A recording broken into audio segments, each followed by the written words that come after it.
from about 15 years on up, a great deal of my thoughts were basically unshareable.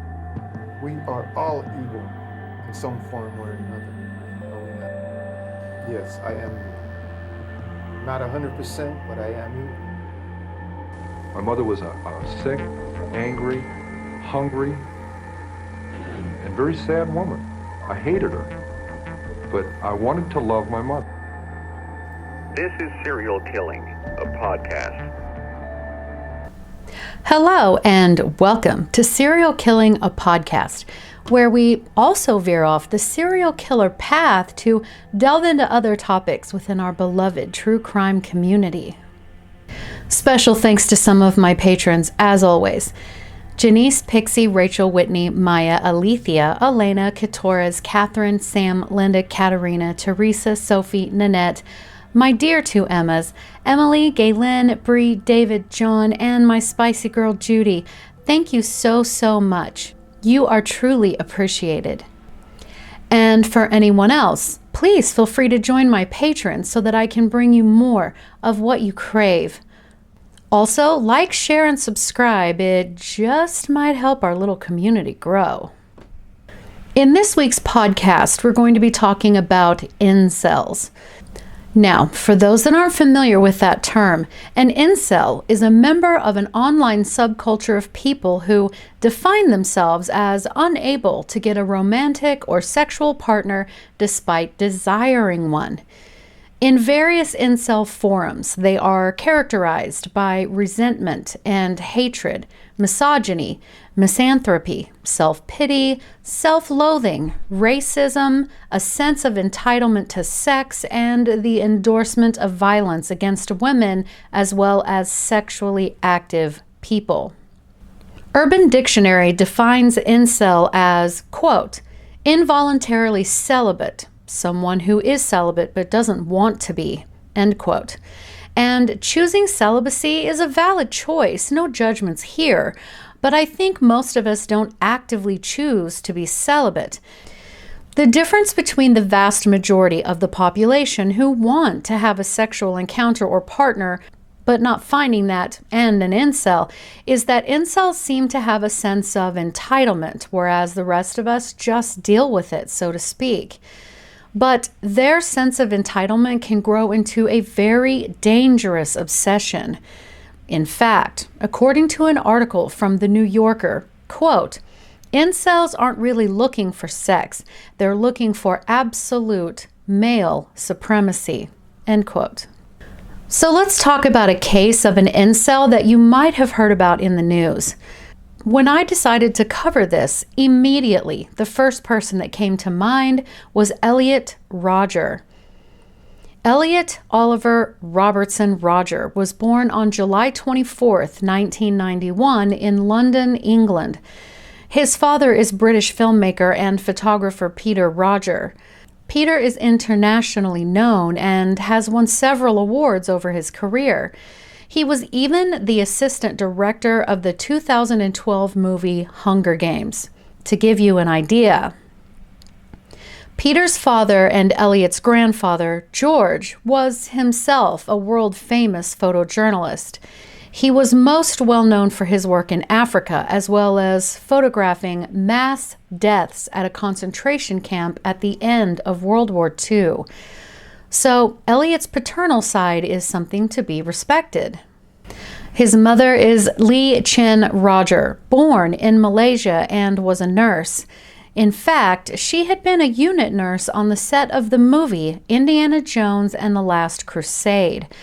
Elliot, who wrote about his parents, said, quote, I was born to young parents.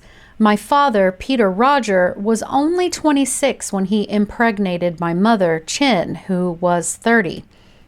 Peter is of British descent, hailing from the prestigious Roger family, a family that was once part of the wealthier upper classes before they lost all of their fortune during the Great Depression, end quote. He also said his mother was of Chinese descent and had been moved to England at a young age. She had indeed been a nurse, rubbed elbows with famous people, and had even apparently dated the George Lucas for a brief time. But Peter and Chin met, fell in love, got married, and a couple of years later, she gave birth to Elliot. Now, Elliot made a point to bring up the fact that Chin had been on birth control pills, not wanting to get pregnant, but she had fallen ill, had to take medication, most likely antibiotics, and those had lessened the effect of the birth control. Then he goes on to speak on his parents' lovemaking, which is awkward to read, to say the least. So the first 5 years of his life were spent in the countryside of Sussex. Chin's mother moved in with the couple to help with the children, and Elliot spoke fondly of time spent with his grandmother. When Elliot was still a toddler himself, his parents had another child, a baby girl they named Georgia. Before the age of 5, he had traveled quite a lot: Malaysia to his mother's home country, France, Spain, Greece. But his father's film career was really taking off, and they decided to move to Los Angeles in the Woodland Hills neighborhood when Elliot was 5. His parents appeared very much the loving, attentive parents anyone could ask for. His father regularly took him to a park and pushed him on the swing sets. Both doted on him. Peter would later say that Elliot was the happiest young child and would laugh so much and so heartily that he and Chin would worry he would choke. But this bliss would not last. The family moved from Woodland Hills to Topanga Canyon and settled in nicely. But Peter and Chin began to argue quite a bit, and 6-year-old Elliot remembered their outbursts, but as such a young child, he didn't know what they were about. Just after his 7th birthday, though his mother had apparently assured him it wouldn't happen, his parents announced they were divorcing. As most children are, Elliot was devastated. He would be with his mother during the week and with his father on weekends, a schedule not dissimilar to the one a lot of kids endure under such circumstances. But only a couple of months after the announcement, Elliot describes going for a visit to his father's house, and he met who would be his future stepmother, Sumaya. They got along very well at first, but she began trying to help discipline him, which he resented, and their relationship would become strained. But other than having nannies and other things that come with being incredibly rich, he had a typical childhood of play dates, falling in love with video games, Pokemon, and skateboarding. Chin kept her friendship with George Lucas, and he invited her and Elliot to the red carpet opening of Star Wars Episode 1, The Phantom Menace. Elliot instantly became and stayed a huge fan of Star Wars. So again, reading his manifesto, it was around the age of 9 that he said he began to notice what he described as a perceived inadequacy compared to his other male peers, his height. He began to really consciously realize he was much shorter than the other boys and most of the girls as well, and he believed the taller boys were respected more. Elliot also noticed that the other boys seemed to be better at sports, and this added to his feelings of inadequacy. He admitted he had always been a jealous kid, but this growing awareness brought the jealousy to a full simmer. He and his stepmother's relationship, at least from his perspective, continued to be negative. Only the incidents he described seemed reasonable to me. He had a friend over to play, and that friend was paying attention to his little sister. He had a temper tantrum about it, so Sumaya sent him to his room for 1 whole hour to cool off, and yet he described this as if she had used corporal punishment. I only wish my punishments had been that easy. But he believed she had humiliated him, so he said he never had friends over to his father's house again. So the stories he told in his manifesto of his childhood are just oozing with overwhelming self-pity, desperation to attain things, and when he didn't get them, he would throw nuclear-sized temper tantrums. He spoke often about crying a lot when he didn't get his way. And when he did things like have Peter or Sumaya take him to get his hair bleached, or both Peter and Chin indulging in his various phases in the hopes of being cool, and the other kids didn't automatically act as though he was the coolest kid in the room, he would become very angry. Elliot actually stated, quote, "I don't remember any kids showing recognition of my new coolness," end quote. That statement has a certain tone to it. So again, even though I have studied human behavior for nearly my entire life, I don't have a PhD, so I'm not officially qualified to diagnose anyone. But I can speculate, and it is my educated opinion, based on his own written manifesto, that he at the very least displayed a mentality and behaviors of narcissism that can absolutely manifest in childhood. This disorder is a mental health condition where a person has an overly high sense of self-worth and wants others to admire them. The symptoms of narcissism in children are similar to the symptoms seen in adults with NPD. However, there are some differences between the two groups. Symptoms include arrogance and a sense of superiority, belittlement of others, desire to only associate with people viewed as superior to others. Entitlement feels they have the right to something that they don't. Envy, excessive need to be admired or have attention. Extreme negative emotions or lack of emotion in response to negative or lack of attention. Extreme sense of self-importance, talent, or achievement. Perfectionism and negative emotions in response to falling short of perfection. And boy, does every single one of these fit when it comes to Elliot all of his childhood up right until before puberty. I think all of us can agree that puberty is a brutal time for everyone. Even the kids who seem to sail right through it have their own troubles. So it comes as no surprise that Elliot was struggling with the whole transition of it. He was still self-conscious about his height, but he also said, quote, "I thought all of the cool kids were obnoxious jerks, and yet somehow it was these boys that all of the girls flocked to. Everything my father taught me was proven wrong. He raised me to be polite, kind gentleman. But the polite, kind gentleman doesn't win in the real world. The girls don't flock to the gentleman.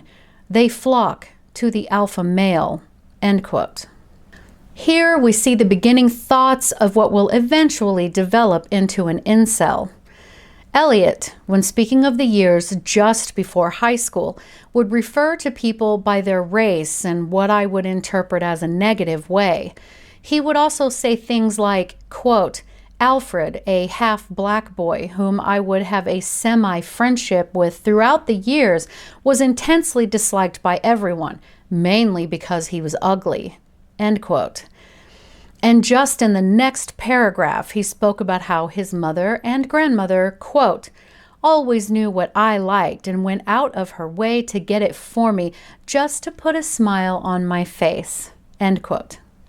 Without reading his manifesto, the tone again might be lost on you, but you get the sense that he had his mother most of all, but also his maternal grandmother on a pedestal because they gave him or purchased for him anything and everything he wanted, without question or pause, being overly indulgent.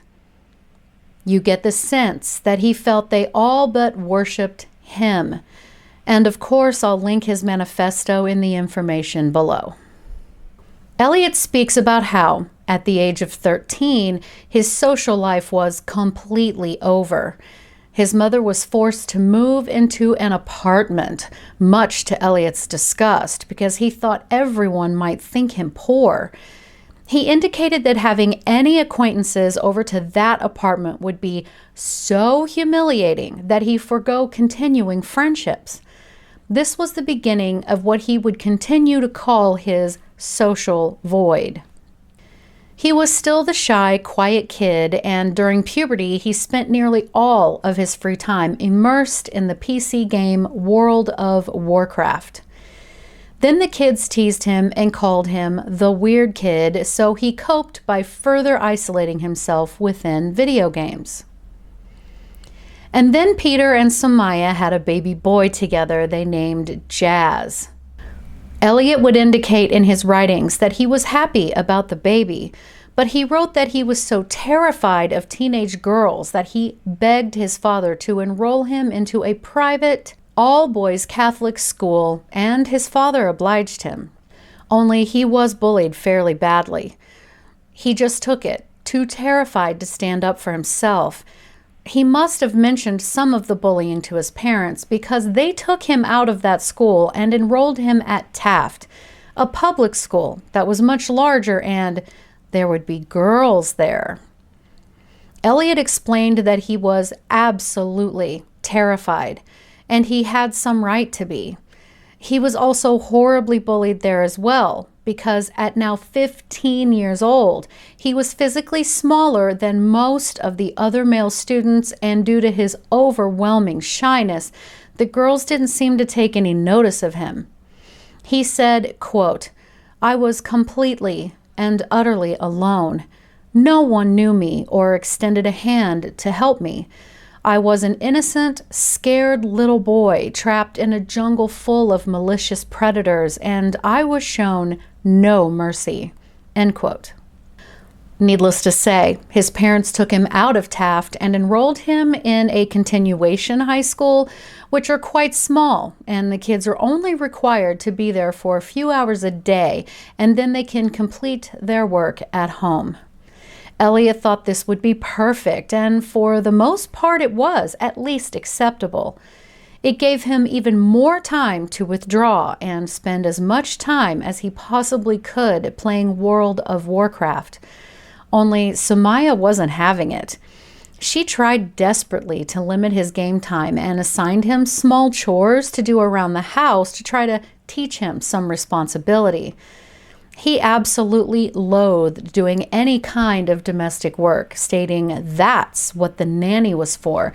And if he had a temper tantrum, his stepmother would take his computer away for a day or two, and he said, quote, "This was the most horrible thing she could do to me, to take away my only source of joy left in this world." End quote. As he completed high school, he spoke a bit about wanting to be a dictator and outlaw sex completely. He often got lost in his fantasies about world domination. He seemed to purposely seek out situations that perhaps subconsciously he knew wouldn't be successful with regards to meeting girls or becoming miraculously popular, then become enraged because the outcome was, quote, exactly what he knew would happen. Over and over he did this to himself, each time proving his point to himself, negative reinforcement. He began Facebook stalking male acquaintances that he knew were well-liked and attracted girls, just to see their posted pictures out having a great social life. This added tremendous fuel to the fire of his hatred and disgust of people, especially girls. And his personal life was indeed becoming quite stagnant, so Chin started pushing him to get a job. At this point, both of his parents could obviously see that their son was suffering. Chin hired a life coach for him to help him overall, but to also help him get a job. This was unsuccessful because he refused to work any job he deemed was beneath him. He said, quote, "I am an intellectual who is destined for greatness. I would never perform a low-class service job." End quote. Another male acquaintance of Elliot's, who quite frankly grew tired of his constant complaining, said to him, quote, "No girl in this whole world will ever want to fuck you." End quote. So when Chin began dating a rather wealthy man, Elliot pushed and pushed her to marry him, and she would say she was in no hurry. Elliott was very upset at this, writing, quote, "I told her she should sacrifice her well-being for the sake of my happiness," end quote. Yes, he wrote that. I'm not even kidding. And then he started college. He fantasized about having a beautiful blonde-haired girlfriend, and she would hold hands with him while strolling along the campus grounds. Instead, he went out of his way to locate and watch young couples be affectionate, and the running sentence in his head was, quote, "What did I do wrong that he did right? Why do girls hate me?" End quote. You see, he blamed girls for denying him sex and love. He convinced himself that he would never have love, never have sex. He said all girls had deemed him unworthy of it. Then after his 19th birthday, we begin to see him speak about getting revenge on anyone who insulted him. He called anyone who wasn't him or someone exactly like him his enemies. His relationship with his mother was still pretty good, but not as strong as it had always been. He all but hated his father and loathed his stepmother completely. He obsessed nearly every waking moment about how no girls would give him a chance and fantasized specifically about girls with long blonde hair. So, both of his parents, who recognized his life wasn't going in any direction, decided that him going off to have an independent life might be the best thing for him. They sent him to go to college in Santa Barbara at UCSB. His father would pay for his college tuition, and his mother would pay for his housing and his car. His father gave him the book, quote, "The Secret," which is a book that talks about the law of attraction. That, long story short, if you visualize and put out into the universe your intentions and things you want, you will naturally attract those things to you. And Elliott stated he was fascinated by its meaning. But when this didn't immediately work, he vented to the one friend he had about how he wished he could make all the teenage couples and people happily engaging in sex suffer. He talked about if he had had all of the power in the world, he would perform torturous acts of revenge on anyone who had insulted him or lived a better life than him. His tremendous jealousy and anger was just below the surface. He was moved into the Capri Apartments in Isla Vista, very close to the campus, and had 2 roommates. And though he was excited for the chance at a clean slate, he convinced himself that his mother just wanted to be rid of him and was willing to pay for his rent and car just to get him away from her.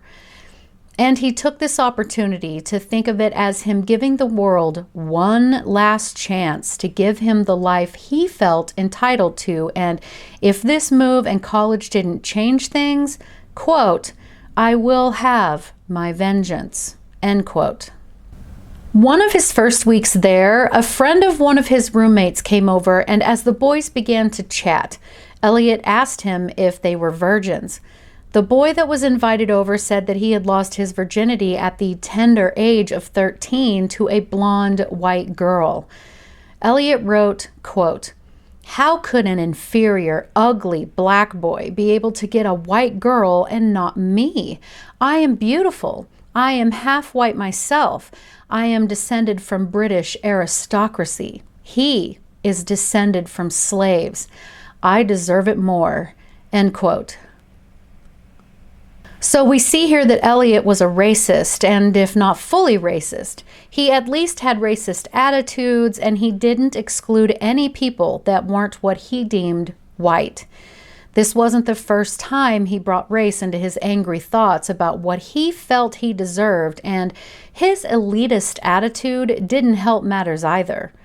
He went on to say that, quote, "Females truly have something mentally wrong with them. Their minds are flawed, and at this point in my life, I was beginning to see it," end quote. Racism, elitism, and misogyny. Not long after, he saw a couple canoodling in a store and he wrote, quote, "I wanted to do horrible things to that couple. I wanted to inflict pain on all young couples. It was around this point in my life that I realized I was capable of doing such things. I would happily do such things. I was capable of killing them, and I wanted to. I wanted to kill them slowly, to strip the skins off their flesh. They deserve it. The males deserve it for taking the females away from me, and the females deserve it for choosing those males instead of me." End quote. Feeling snubbed by two girls waiting at a bus stop, he turned his car around and splashed his latte all over them, then sped off. Soon after, he began devising a plan to get his revenge on all of the young people living the life he wanted. He named it his Day of Retribution. Elliot inevitably destroyed his laptop and had to go buy a new one. Across the street from the store was a gun range. He thought, what a better way to pass the time while planning his Day of Retribution than to get some shooting practice in. He wrote in his manifesto, quote, "I didn't even bother to register for college classes that semester. There was no point. I believed that I would either fulfill my dream of becoming wealthy at a young age in order to be worthy enough to attract beautiful women, or exact my revenge upon the world and die in the process to escape punishment. There was no other path for me." End quote. Believe it or not, he convinced himself that he would win the lottery and get the millions of dollars he wanted, but of course that was no use. He called his parents and told them of his desperate loneliness, and they set him up to talk to a psychiatrist when he came home over winter break from school. It was also now, before he was to visit home, that Elliot began purchasing handguns. He then went home for a visit, where his mother took him and his little sister to England to visit relatives over Christmas. At first, he hadn't wanted to go, but when Chin told him the tickets were first class, he changed his mind. He said, quote, "I have always had a penchant for luxury, opulence, and prestige." End quote.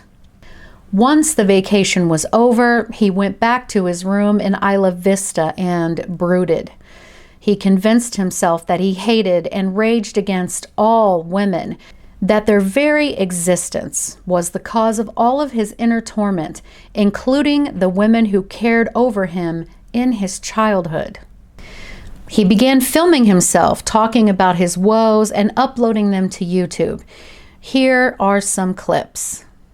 Hey, Elliot Roger here. I'm just sitting in my car right now after watching that beautiful sunset descend beyond that hill up there, enjoying a nice vanilla latte. I've been doing a lot of thinking about how sad and unfair my life has been, all because girls haven't been attracted to me. I've had to rot in bleak and sad loneliness. I mean, you give a chance to all these stupid, obnoxious guys that I see you walking with, but you don't give a chance to me. Why not? I'm such a magnificent guy. I'm beautiful. You can't deny that. I'm civilized, intelligent, sophisticated. I have a sense of style. And yet you girls don't see it. It's not fair. I deserve them more. I don't understand you girls. It's like your sexual attraction is flawed. It's perverted. This world, it's so twisted. Hey, Elliot Roger here. I'm just sitting in my car right now, enjoying the view of the beach. And my view has been ruined by this sight right here. In front of me, sitting right there on that bench, is a young couple. I was enjoying such a nice view until they came and sat down and started kissing. This is the reason why life isn't fair. Why can't I experience something like that? I have to show everyone why I hate the world. Because no girl would do this with me. I hate them. I hate them so much. It's not fair. Life is not fair.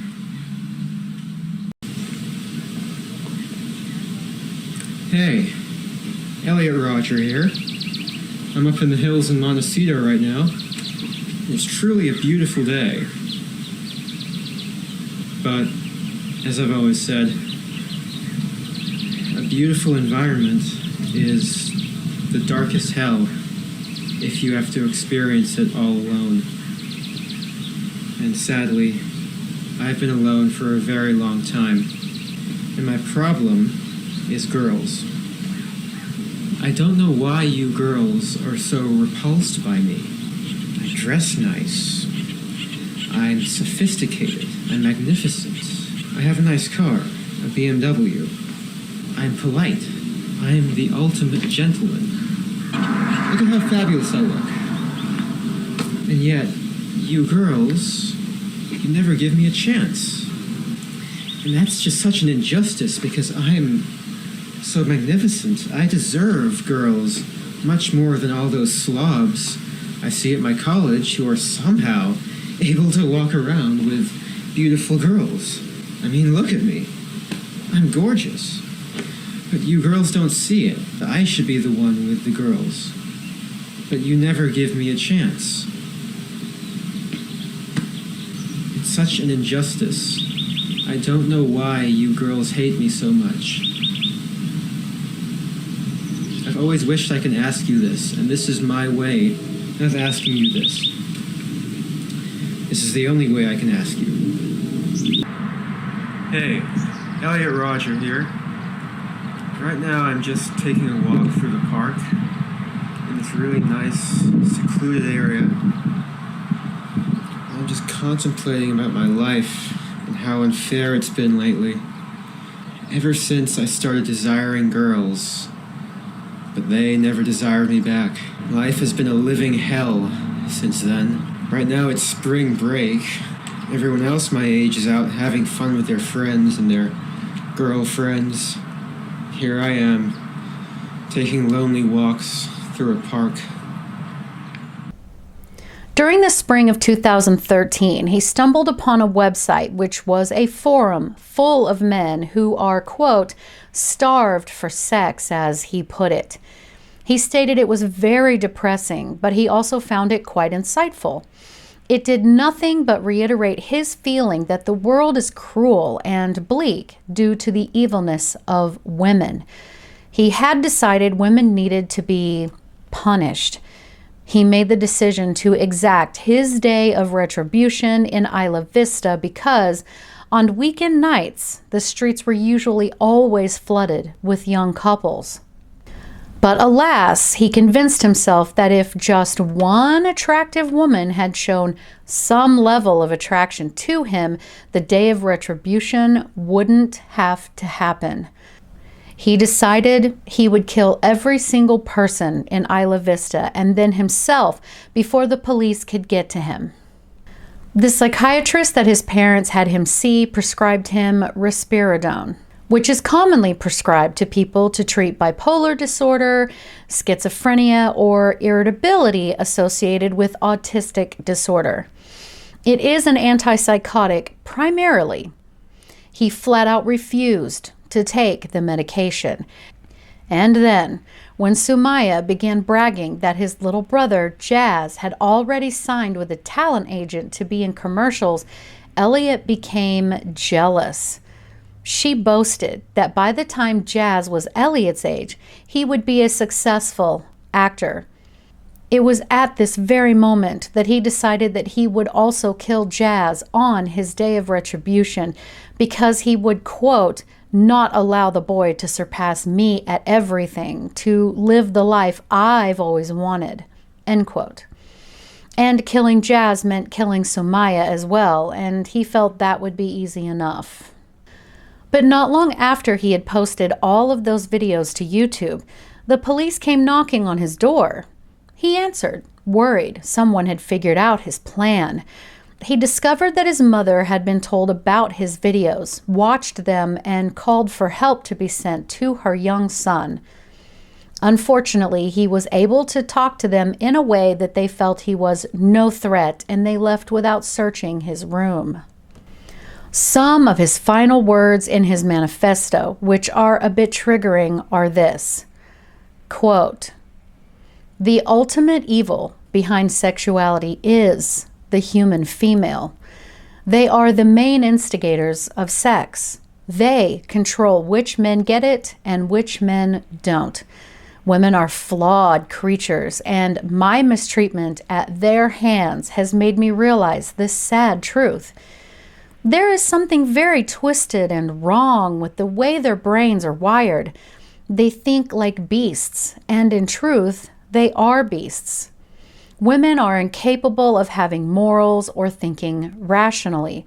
They are completely controlled by their depraved emotions and vile sexual impulses.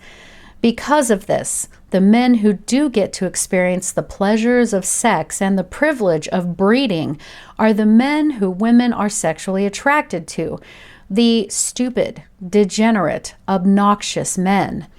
The most beautiful of women choose to mate with the most brutal of men, instead of magnificent gentlemen like myself. Women should not have the right to choose who to mate and breed with. That decision should be made for them by rational men of intelligence." End quote.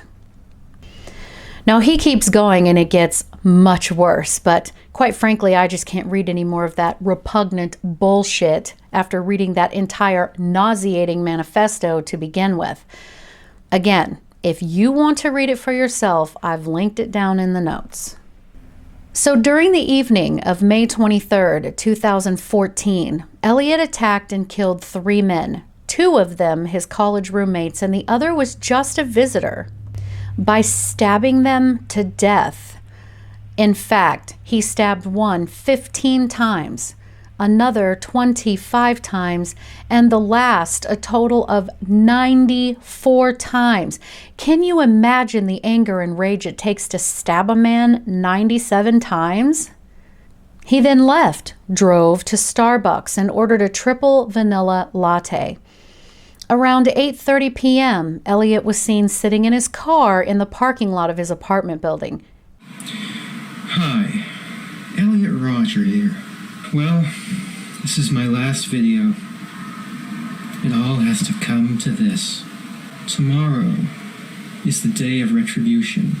The day in which I will have my revenge against humanity. Against all of you. I'm 22 years old, and I'm still a virgin. And it has been very torturous. It's not fair. You girls have never been attracted to me. I don't know why you girls aren't attracted to me, but I will punish you all for it. I don't know what you don't see in me.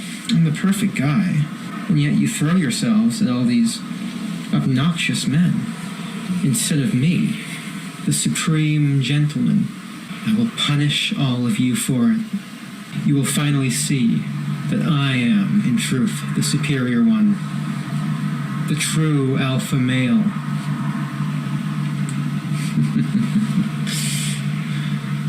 Yes. Well, now I will be a god compared to you. You will all be animals. You denied me a happy life. And in turn, I will deny all of you life. It's only fair. I hate all of you. I've waited a long time for this. I can't wait to give you exactly what you deserve. Utter annihilation. Where he uploaded his final video titled Retribution at 9:17 p.m. He then emailed his manifesto to specific people, including both of his parents and his therapist. The therapist quickly skimmed through and, alarmed, called Chin. Chin found his latest video and immediately called Peter. In separate vehicles, his parents raced from Los Angeles to Santa Barbara, each calling the police while driving. In the meantime, Elliot drove to the Alpha Phi sorority house, got out of his car, knocked on the front door a few minutes, then just started opening fire on people nearby outside. 2 women were killed and another injured. He got back into his car and began driving again.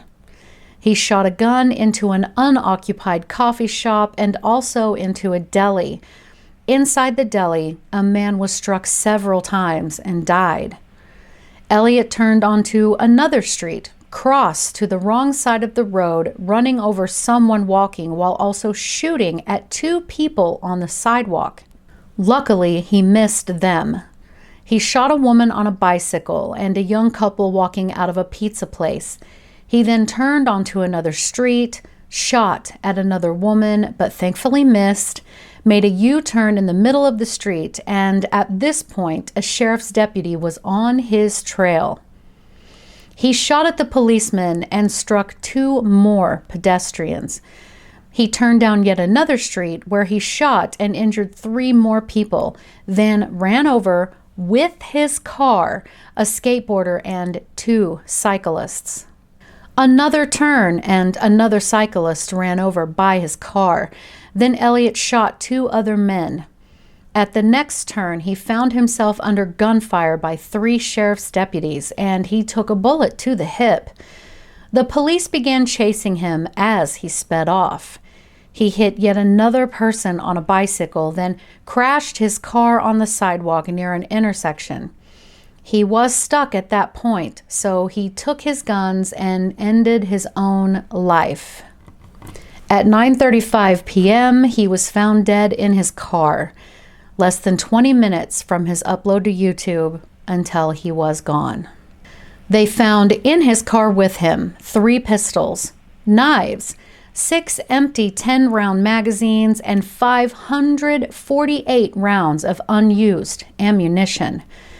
In the end, he had killed 6 people and wounded 14 others by either shooting them or running them over. And this, folks, this is just one story.